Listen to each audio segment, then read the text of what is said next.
اللہ تعالیٰ کو دل اور زبان کا سخت ہونا پسند نہیں، اس لیے دونوں کو ہڈی کے بغیر بنایا۔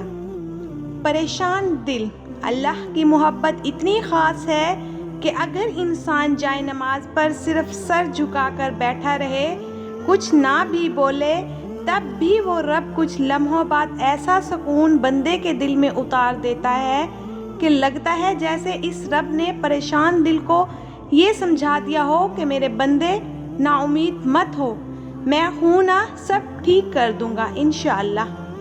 جب دکھ کی شدت اختیار کر جائیں تو بولنے کی غلطی ہرگز نہ کرنا، یہ تو صبر کے لمحات ہوتے ہیں، وہ لمحے جب اللہ آپ کے ساتھ ہوتا ہے، اور وہ جب آپ کے ساتھ ہو جاتا ہے تو انسان کو فرش سے عرش تک پہنچا دیتا ہے۔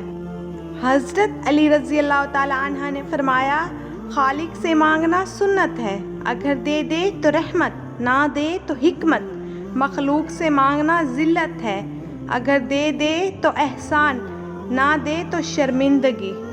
قرآن تو جگہ جگہ تسلی دے رہا ہے کہ نا امید نہ ہو، کمزور نہ پڑو اور یقین رکھو تمہارا رب تمہارے ساتھ ہے، دیکھنا وہ بہت جلد سب ٹھیک کر دے گا انشاءاللہ۔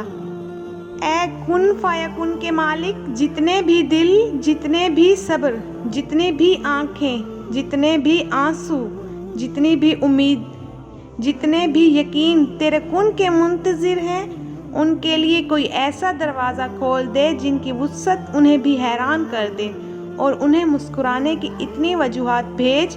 کہ وہ اگلی بار روئیں تو خوشی کے آنسو۔ آمین ثم آمین۔ کبھی کبھی لگتا ہے کہ دنیا ٹوٹ جائے گی، امید کوئی نہیں رہے گی، پر یاد رکھیں کہ جو اللہ نے آپ کے لیے سوچا ہے وہ آپ کو ضرور ملے گا، بس کبھی بھی نا امید نہ ہو، کیوں نہ کہ جو اللہ کرتا ہے وہ بہتر کرتا ہے۔ بے شک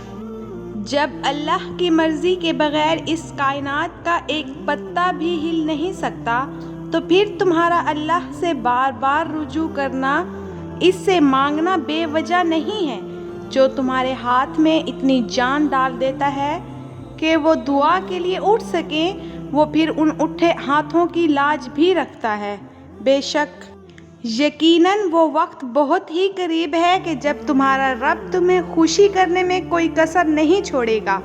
بالکل ویسے ہی جیسے کہ تم نے اس کی رضا کے لیے اپنے خواہشات کو قربان کرتے ہوئے اور اپنے صبر سے اسے راضی کرنے میں کوئی کسر نہ چھوڑی۔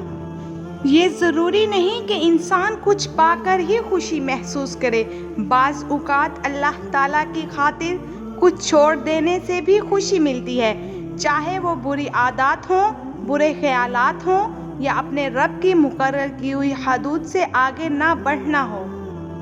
دعاؤں میں اتنی طاقت ہوتی ہے کہ یہ اللہ سے ہر بات منوا لیتی ہیں، پھر مسئلہ نصیب کا ہو یا قصہ ماضی ادھوری کہانی ہو یا نامکمل کام ہو۔ تم ضرور وہ دن دیکھو گے جب 70 ماؤں سے زیادہ محبت کرنے والا تمہیں اپنی محبت کا رنگ دکھاتے ہوئے راضی کرنے میں کوئی کسر نہیں چھوڑے گا۔ یہ صبر تمہارے لیے بڑے معجزے لانے والا ہے۔ دل اور زبان کے درمیان لٹکی ہوئی تمام دعائیں تیرے علم میں ہیں، انہیں آسان فرما، ان کا انتظام فرما، اپنے آسانی کی خوبصورت انداز کے ساتھ اور اپنی تدبیر کی خوبصورتی کے ساتھ۔ آمین ثم آمین۔ خدا سے مانگنا کبھی نہ چھوڑنا، دل ناراضی ہو تب بھی دعا کے لیے ہاتھ اٹھاؤ، کوئی امید باقی نہ رہے تب بھی اسی سے مانگو، وہ جو رات سے دن نکال سکتا ہے وہ نا امیدی سے یوں امید نکالے گا کہ تم حیران رہ جاؤ گے۔ اللہ سے بار بار دعا مانگنا، صبر سے مت اکتائیں، اگر اللہ چاہتا تو پلک جھپکنے سے پہلے آپ کی خواہش پوری کر دیتا، اس سے آپ کی امید اور فکر کے آنسو پوشیدہ نہیں، وہ آپ کی حالت کو ٹھیک کرنے سے عاجز نہیں ہے، لیکن وہ ان لوگوں سے محبت کرتا ہے جو بار بار دعا مانگتے رہتے ہیں۔